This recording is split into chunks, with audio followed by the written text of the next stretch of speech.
Well, what does it say about the expectations that investors have placed on companies like yours that you can release results reaffirming forecasts for $100 billion in certain types of revenue, surpass estimates in a lot of different ways, and still there to be this sense of disappointment? What does it say about where we are in the hype cycle around AI? I guess we are kind of like AI in a very surreal environment. Frankly, I don't think about that. No, it's hard not to, right. But no, just focus on fundamentals, create value, and stop thinking about your stock price. Trouble is very hard to do that, but we try to do it. Well, I mean, as we were just talking with Ali, every month or so, every couple of months, there's a new LLM, and it sort of changes the conversation around who's ahead, who's behind. I'm curious about, you have this massive partnership with Google, very important, working with them on their TPUs.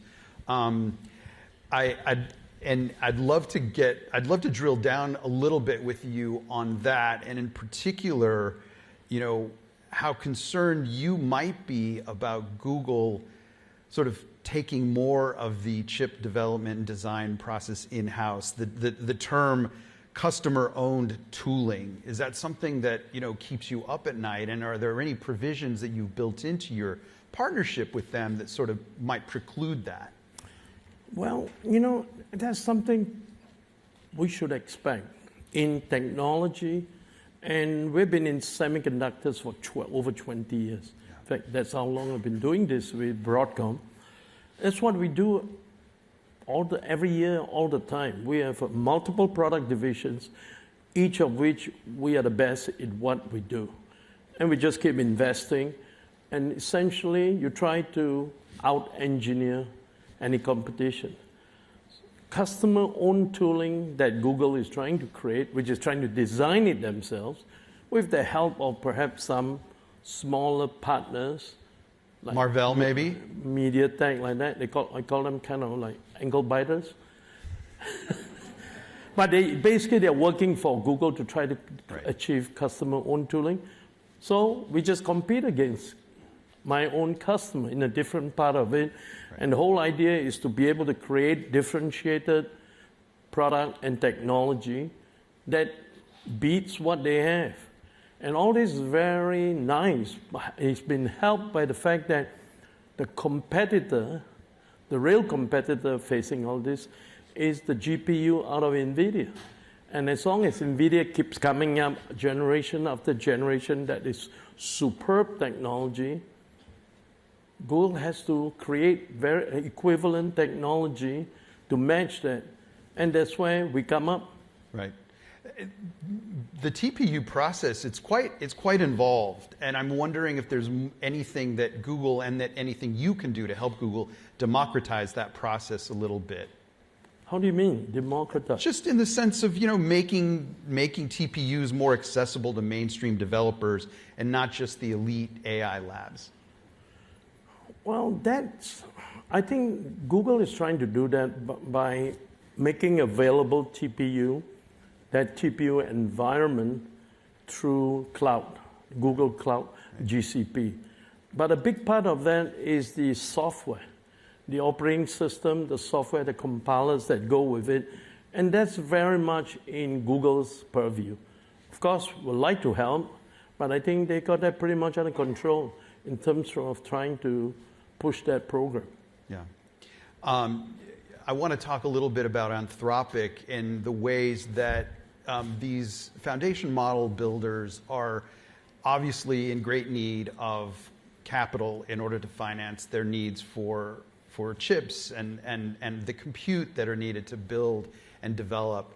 Can you talk a little bit about the way that relationship is being structured and financed and the provisions that you are having to take to kind of protect yourself against downside? How concerned are you about the end user demand materializing and enabling them to meet their commitments? Frankly, I think in this particular case, we were partners with Google to provide compute capacity through TPUs, which we co-designed with Google, to Anthropic.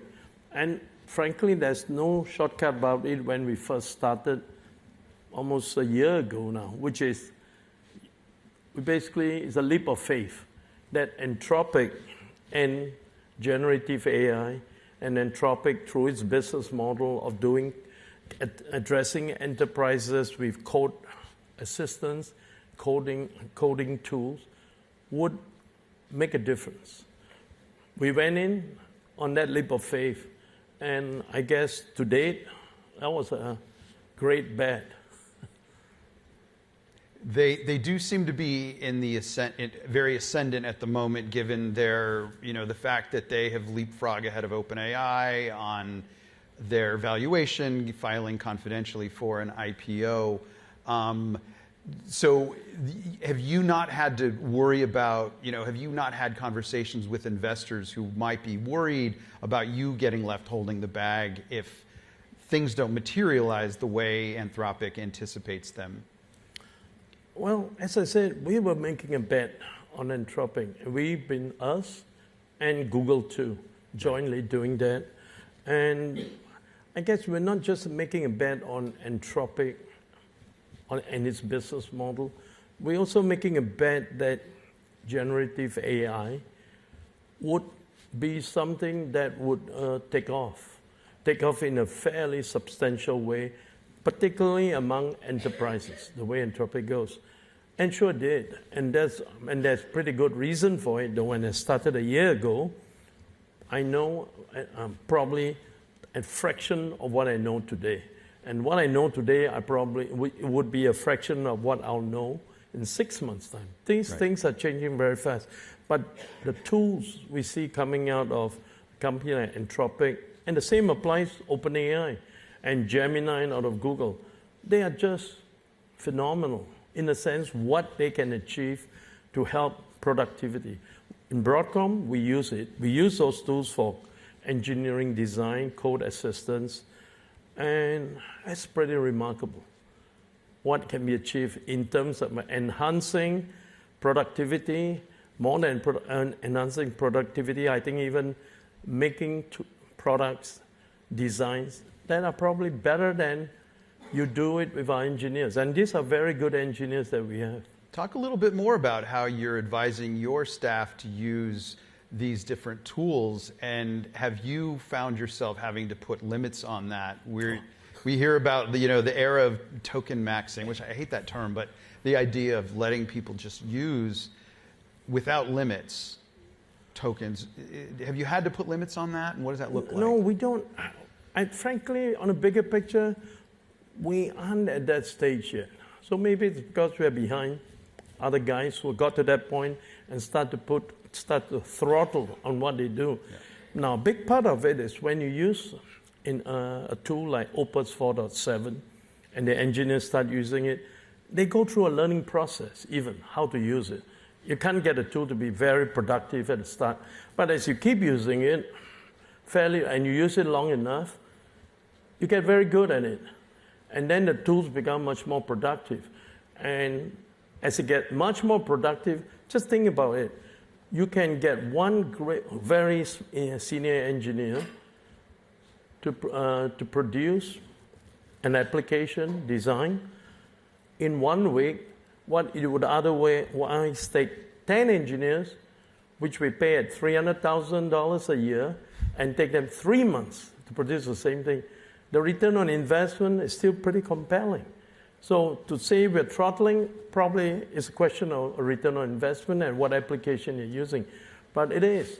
It's also been able to be trained to be able to use it better and better. Last year, you announced a landmark agreement to work on AI chips with OpenAI.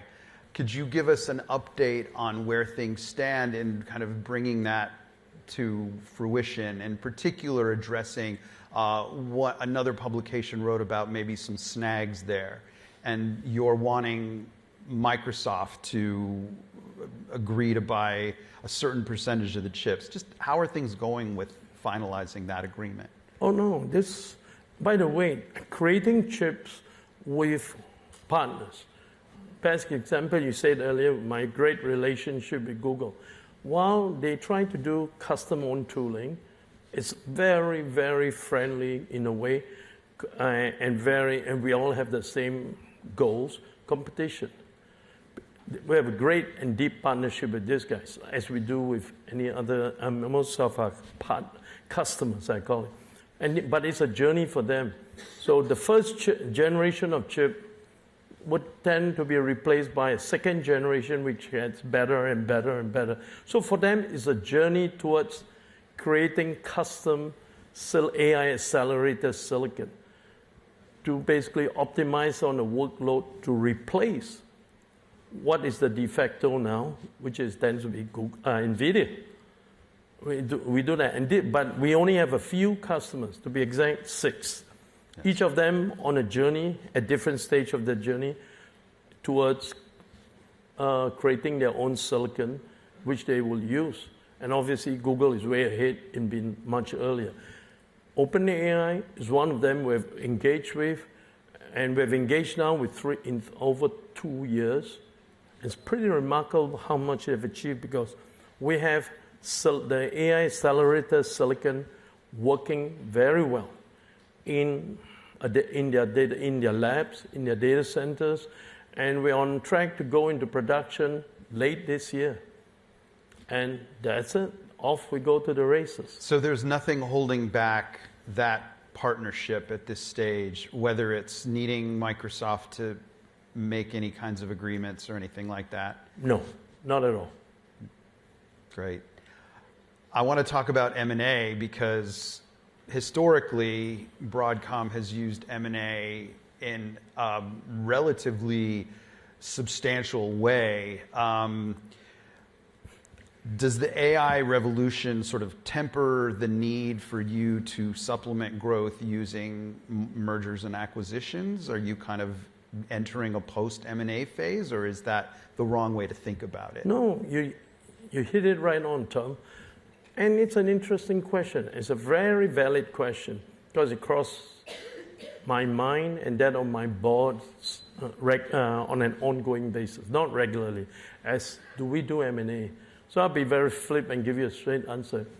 In the last 2 years, between 24 and 26 this year, I would be doubling my revenues. I would create over $50 billion per year, annualized, on revenue. I'm looking around, what can I buy? They even come close to that.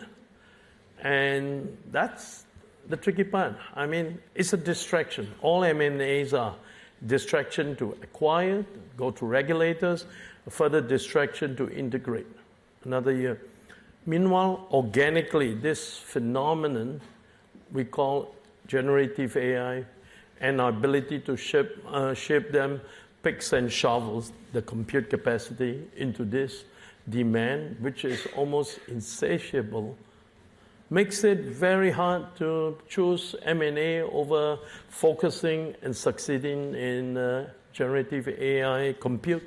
Is there any area where you think you might want to sort of make an exception to this, whether it's maybe photonics, just to name one area? Photonics? Or you mean optics? I'm just throwing anything. Out... Yeah. I ran a business model 20 years. I tried to, very hard, I know, try to avoid bright, shiny objects. All right. I want to ask you some of the same questions that I've asked some of the other keynote speakers about, when you look at the price sensitivity around token usage and the price sensitivity around, when businesses are prioritizing spending on this, we've seen a lot of companies start to kind of cut back on throttling use of tokens, et cetera, as we talked about earlier. We've also seen indications that certain Chinese large language models are starting to gain a lot of traction, particularly given how efficient they can run whether it's DeepSeek, the list goes, Alibaba's Quen. Are you seeing that at all from your vantage point? From what I've heard, I can't say we're doing it here in Broadcom, but what I've heard a lot of, and I assume you hear from the same source, a lot of company leaders, CIOs of companies talking about, hey, we're trying to find ways to reduce token costs and all that. And maybe they are ahead of the game where we are. But my sense of enterprise usage of AI, we're still at the early innings of this game. And I think we're still trying to learn what we can get out of this phenomenal tool that we have created and continue to enhance and improve with each succeeding generation. So from my personal viewpoint, as I said earlier, and from my experience running at Broadcom, I don't want my guys to go nuts overspending on tokens. But on the other side, if you can create value out of it, and that you have a return on investment that you otherwise could not, why stop? And this is not going to a video arcade when we are kids and play a game, and at the point when the monster is about to eat you, your gun run out of ammunition, so you feed more tokens. It's almost this, but it's not quite. I'd be remiss if we didn't talk about the other businesses that Broadcom is known for, and networking in particular. Your gear has become, increasingly important to the modern AI era. We're starting to see other companies like Cisco wanting to kind of play in the areas that you have dominated, and I'm just curious what you think of the prospects for them to kind of, create competition for you there. Well, we do business we're very fortunate. I use it very truthfully, not tongue-in-cheek. We have been in semiconductor for 20 years, and we have accumulated a portfolio of about 17 semiconductor product divisions in specific core areas, where we are literally number one or we're not in. We're number one and we continue to invest. And about 5-6 of those divisions happen to be very important in creating AI chips and AI clusters. Right. So it all became that way. And one of them is networking, as you say, for switching gear. And that's taking off like a rocket. But we also try to be, as we always have been when we sell our products, to be very, I like to call it strategic. When we look at the customer, are they using for a particular purpose? Are they sustainable? Do they want not just one generation, the next and the next and the next, sustainable? And so we prioritize our products to those kind of strategic customers. And demand, as I said, for AI and AI networking today is just massive. So it's okay for us that with such strength and the way we look at businesses, the overflow, I'm happy for it to go to Cisco.